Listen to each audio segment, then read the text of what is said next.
watching my videos whenever you are having doubts or problems. So, the video on the poem Mile the Mist Upon the Hill by Emily Bronte. So, who is Emily Bronte? Emily Bronte is an English novelist and poet, and one of the most famous classical novels of Emily Bronte is Wuthering Heights. Wuthering Heights. This is personally one of my favorite classical novels, and I like this novel a lot. Normally, whoever has read this novel, I'm sure they will love this novel. They love this novel because Wuthering Heights is of that quality that everyone will love. So when you people will grow up, I'm sure you will also love this novel. So this is one of the novels for which Emily Jane Bronte, her full name is Emily Jane Bronte, and she became very popular and famous after writing this classic novel, Wuthering Heights. Okay, so this is a poem that we are reading today. So poem is what? It is a poetry. So before we read a poem, before we read poetry, we should always understand what poetry is, what poem is. How can someone write a poetry? What is it that is required to write a poetry? And so I will give you a very famous quote, very famous line written by William Wordsworth in Lyrical Ballads. That is again another masterpiece writing of him. That is Lyrical Ballads. And in this Lyrical Ballads, William Wordsworth, he is a romantic poet. He mentioned a famous quote. And let me write it down for you, the famous quote about poetry, that what poetry is. That is,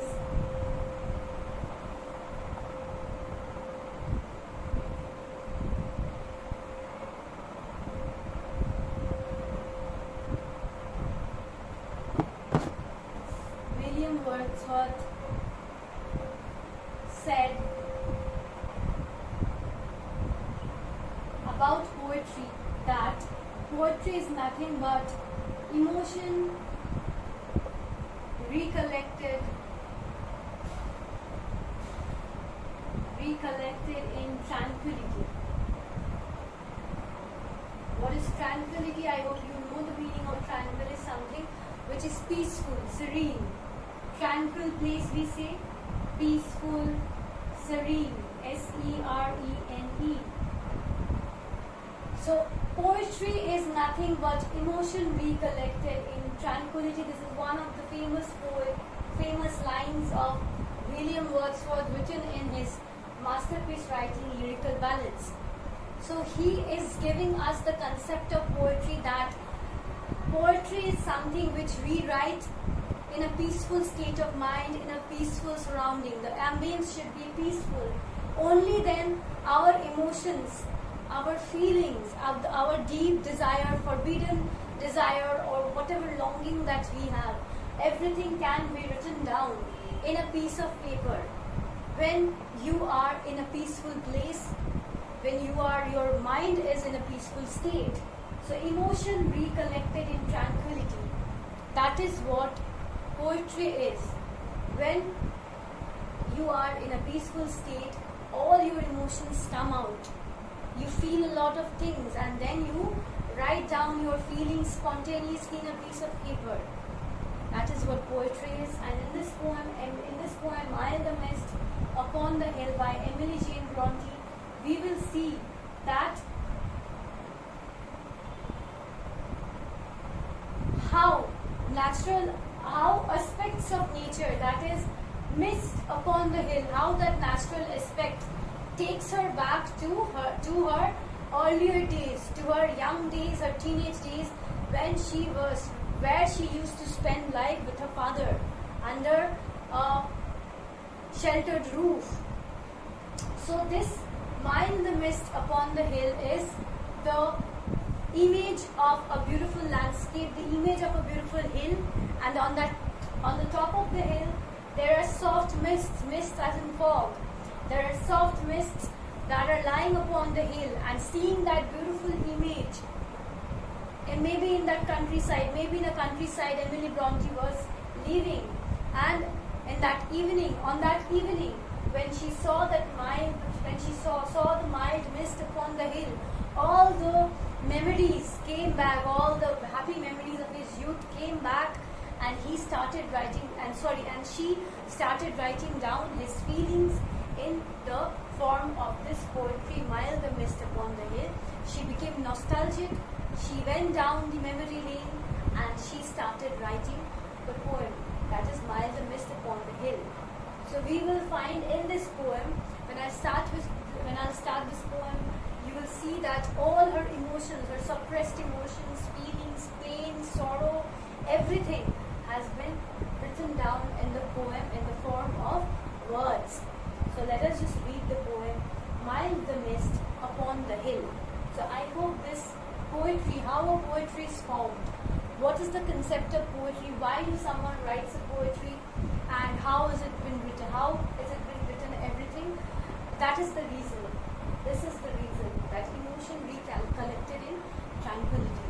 It happens also when we hear music, when we hear to soothing music, we sometimes go back to our past days, or we sometimes yearn for the days in which we were happy. This happens with music also. Music can also take us back to our past days. Music, natural landscape, nature, everything. These are all connected with human sentiment. So let us just start with this poem, Mild the Mist Upon the Hill. Mild the mist upon the hill, telling not of storms tomorrow. No, the day has wept its fill, spent its store of silent sorrow. So here, first word, mild, means soft and gentle.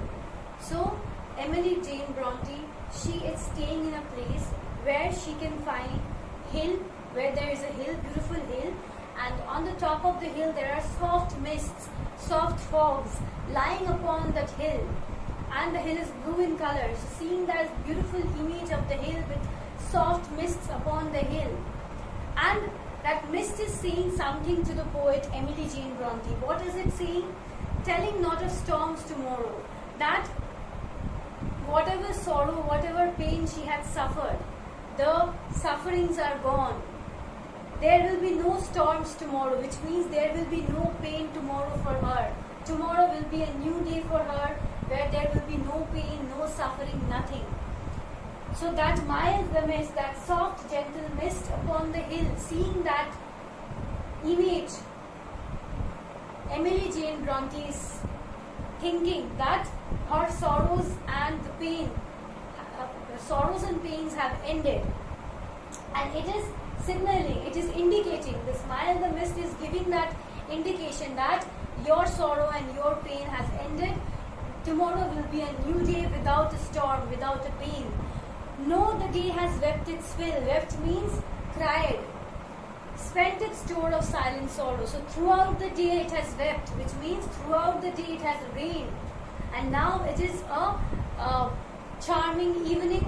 It is a clear evening, and where Emily Jane Bronte can see mild mist upon the hill. The evening is quite clear, and that evening, that mild the mist upon the hill is giving her the signal that your life, the pain and sufferings of your life has ended, and so it is, tomorrow is going to be a new day for you, because the day has wept its fill, spent its store of silent sorrow, which means whatever silent sadness, whatever silent sorrows you had, everything has been cried out by the day in the form of rain. So all your silent pains and everything are gone, and so wait for a new day, wait for a new beginning in your life, and that new day will come tomorrow, where you will be happy without any sorrow. So this is the meaning of the first stanza. So I shall be again continuing with the rest of the stanzas in my next video. So thank you, students.